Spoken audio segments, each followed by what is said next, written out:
पॉंडिचेरी भारताच्या पूर्व किनाऱ्यावरील एक बंदर.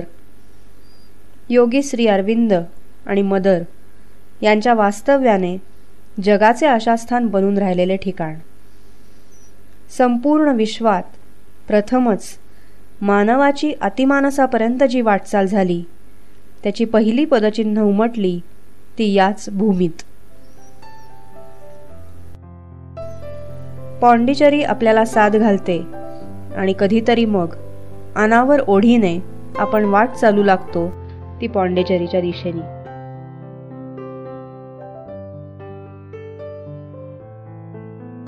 सुमारे 24 ते 26 तासांचा प्रवास करून आपण टिंडिवनमला येऊन पोचतो.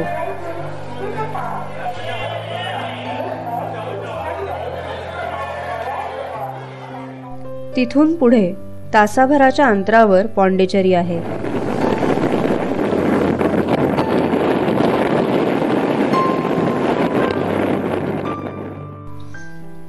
आश्रमाच्या पार्क गेस्ट हाऊसवर उतरलो.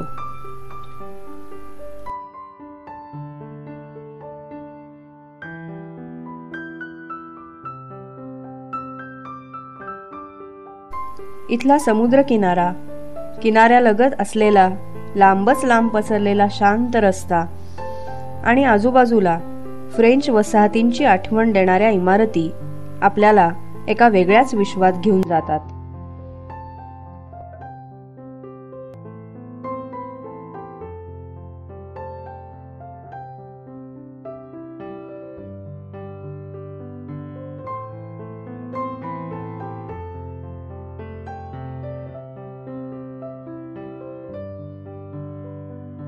संध्याकाळी हाच रस्ता देश विदेशच्या पर्यटकांनी गजबजून जातो.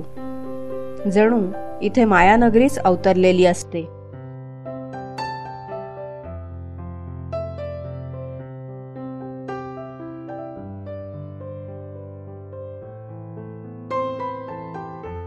आणि या मायानगरीपासून पूर्णपणे अस्पर्शित आहे एक आश्रमीय जीवन. श्री अरविंदो आश्रम. फुलांनी बहरलेली बाग आपले स्वागत करते. आपला आत प्रवेश होतो.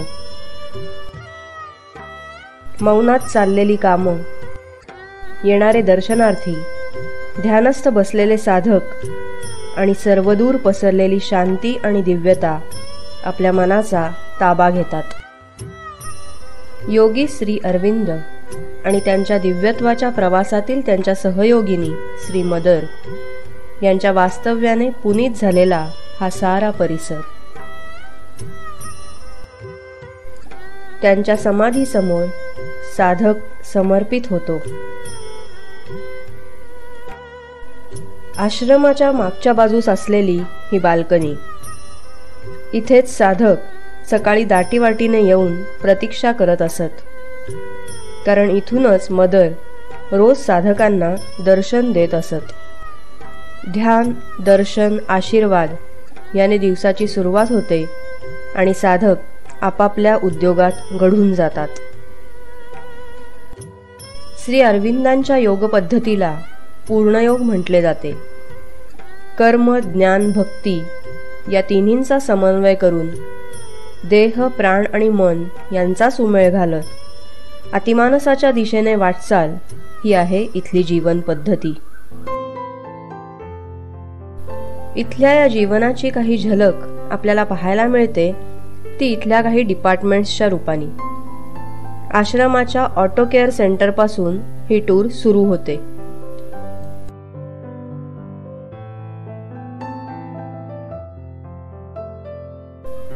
पांढऱ्या आणि करड्या रंगात रंगवलेल्या अनेक इमारती या परिसरात आपल्याला पाहायला मिळतात. या सर्व इमारती आश्रमाच्या आहेत. हे आहे आश्रमाचे विविंग डिपार्टमेंट. इथे हातमागावर वस्त्र निर्मिती केली जाते. कर्म हीच पूजा या भावनेनं इथे साधक काम करत असतात.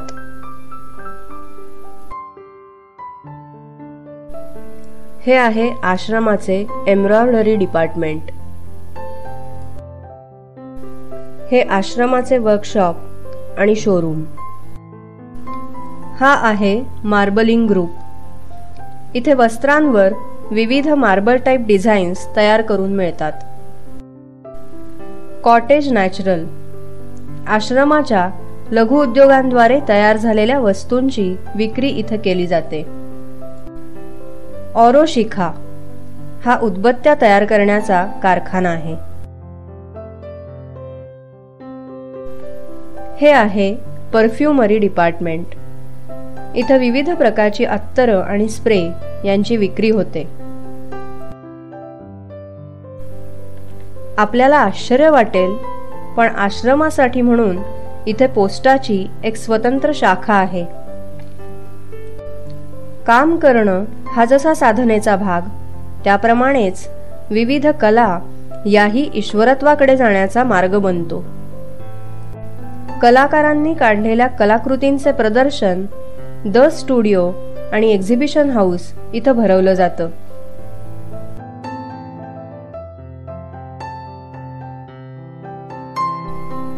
ही लायब्ररी हे या आश्रमाचे एक वैशिष्ट्यच म्हणावे लागेल. भारतीय तसेच विदेशी भाषांमधील अनेक महत्त्वाची पुस्तकं इथं आहेत. पूर्णयोग समजावून घ्यायचा असेल तर आपल्याला श्री अरविंद आणि मदर यांनी केलेले लिखाण वाचावे लागेल. आणि ही ग्रंथसंपदा उपलब्ध होते शब्द आणि वाक या 2 दुकानांमध्ये. ही ग्रंथसंपदा अत्यंत अचूकतेने आणि परिपूर्णतेने छापण्याचे काम केले जाते आश्रमाच्याच प्रिंटिंग प्रेसमध्ये. हा भारतातील अत्युत्तम प्रेसपैकी एक असा समजला जातो. Work is the body's best prayer to the divine या भावनेनं इथे विविध डिपार्टमेंट्समध्ये सुमारे 1500 आश्रमवासी काम करत असतात. आपण पाहिला तो केवळ एक अंश भाग. जेवणासाठी सर्व आश्रमवासी डायनिंग हॉलमध्ये येतात. जेवताना ताट ठेवण्यासाठी छोटे टेबल आणि बसायला मॅट ही व्यवस्था फार पूर्वीपासूनची आहे. 2 तासाच्या आत 1000च्या वर माणसं इथं जेवून जातात. काही साधक इथं न जेवता इथून डबे नेऊन घरी जाऊन जेवतात. जेवण खाण तयार करणं आणि तसंच इतर व्यावहारिक गोष्टी यातील सर्व वाचलेला वेळ साधक साधनेकडे लावू शकतात म्हणून केलेली ही सोय आहे. एवढ्या हजारो लोकांचे जेवण खाण, त्यासाठी लागणारं धान्य निवडणं, टिपणं ही कामं एका वेगळ्या डिपार्टमेंटमध्ये चालू असतात. 1943 मध्ये मदरच्या मार्गदर्शनातून Shri Aurobindo international centre of एज्युकेशनची स्थापना झाली. इथे अगदी प्राथमिक शाळेपासून ते डिग्रीपर्यंतचे सर्व शिक्षण देण्याची सोय आहे. लहानांप्रमाणेच मोठ्यांनाही संध्याकाळच्या वेळात इथे फ्रेंच, इंग्लिश, हिंदी, तमिळ इत्यादी भाषा शिकता येतात. आश्रमाच्या प्लेग्राऊंडवर रोज संध्याकाळी आबालवृद्ध एकत्र येऊन भरपूर आणि शिस्तबद्ध असा व्यायाम करतात. मनाच्या विकसनाप्रमाणेच इथे शरीराच्या सक्षमतेलाही खूप महत्त्व दिलेलं आढळतं. त्यासाठी आश्रमाचे एक स्वतंत्र फिजिकल एज्युकेशन डिपार्टमेंटही आहे. परंतु त्यातूनही गरज लागलीच तर आश्रमाचे मेडिकल केअर डिपार्टमेंटही आहेच. आयुर्वेदापासून ते ॲलोपथीपर्यंत सर्व उपचार पद्धतींची इथे सोय आहे. सकस पोषक अन्न, भरपूर व्यायाम, मानसिक चिंतांपासून मुक्तता या सर्वांमुळे साधकाचे शारीरिक आणि मानसिक आरोग्य सुदृढ राहते. आश्रम आणि ऑरोव्हिल यातील फरक स्पष्ट करताना मदर म्हणतात, the ashram will retain its true role of pioneer, inspirer and guide. Auroville is the attempt towards collective realisation. ऑरोव्हिलच्या दिशेने आता प्रवास सुरू झाला. हे इन्फॉर्मेशन सेंटर आहे. इथे एक कायमस्वरूपी प्रदर्शन आहे. त्यातून श्री अरविंद आणि मदर यांचे जीवन आणि कार्य यांची ओळख पर्यटकांना होते. या ऑडिटोरियममध्ये ऑरोव्हिल संबंधी माहिती देणारा चित्रपट दाखवला जातो.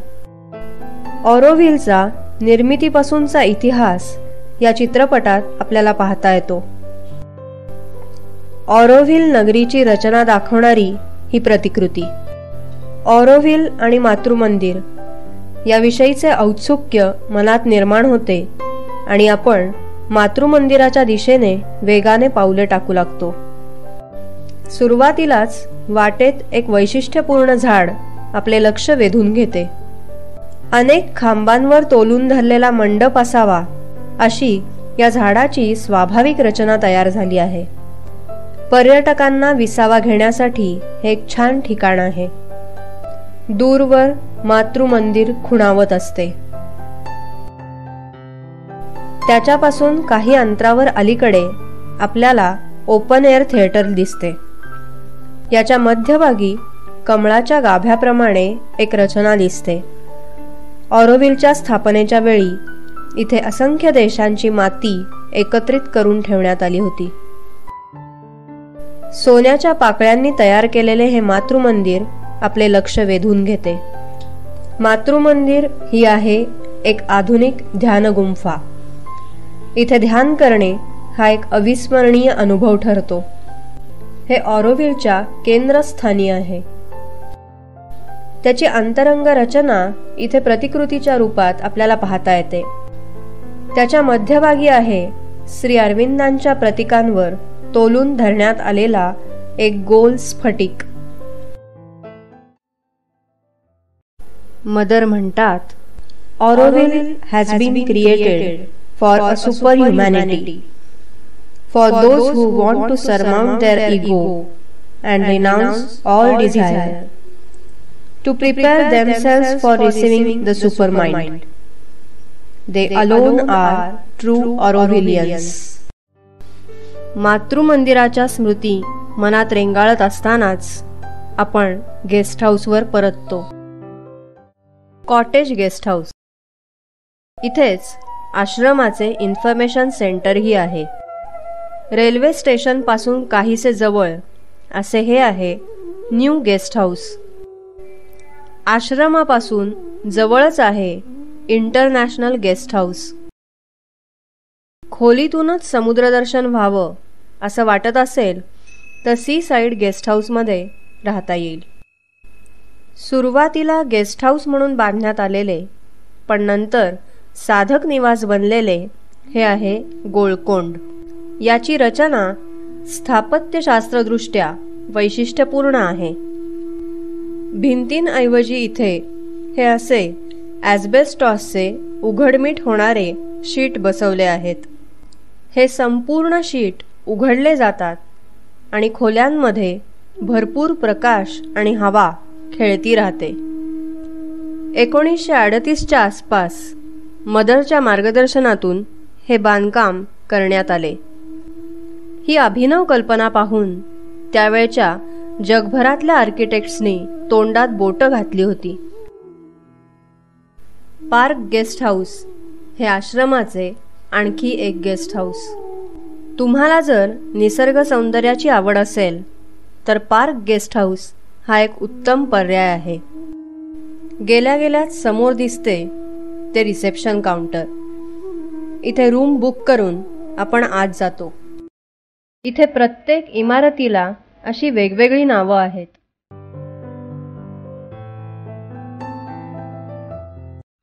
परफेक्शन, पेशन्स, डिव्होशन असे साधकाला आवश्यक असणारे गुण. या गुणांचीच नावं इथल्या खोल्यांना दिली आहेत. इथं फुललेली फुलं, छोटी छोटी तळी, त्यात डौलानं डुलणारी कमळं आपल्याला पुन्हा एकदा ईश्वरीय अस्तित्वाची जाणीव करून देतात. Live nothing but footprints, take nothing but memories याचे आपण आपोआपच पालन करतो असेच इथले वातावरण आहे.